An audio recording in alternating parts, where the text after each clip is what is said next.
Hey guys, here I have a Rheem RA16 that was installed in 2015, condensing unit obviously. Had a lot of problems with actually both of these units that were installed at the same time.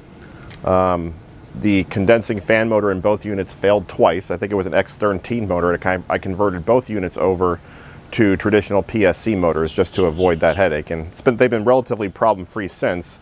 But this unit that you're looking at right here, which is the unit that is used the least of the two here.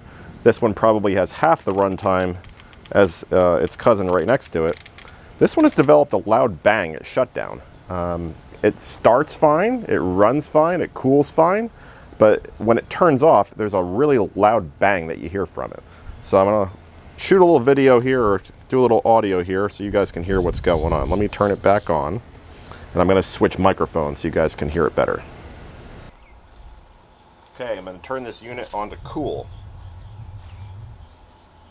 Set the temperature low, call for cooling. Any day now, unless it's on delay.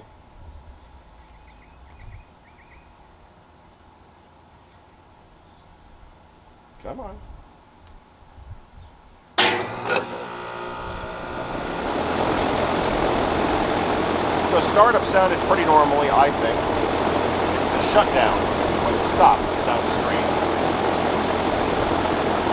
So looking at my smart thermostat, this unit, when it runs, seems to run for between 5 and 10 minutes each time. Usually closer to 5 than to 10. But like I said, the unit on the other side has a lot more runtime on it. It runs for longer. This unit cools a smaller portion of the house than the other unit does. I'm guessing that's why. It's 5 tons of combined cooling. The house is about 2,500 square feet in South Florida. I'm going to go ahead and shut it down. Hopefully you guys will be able to hear that bang. It doesn't always do it, but most of the time it does. I set the temperature higher, so it shuts down. And that is the noise. So if anybody knows what that noise is, please tell me. The unit next door doesn't make that noise at all. It's pretty quiet on shutdown. It's just this unit. Alright guys, thank you. If you know what this is, please let me know.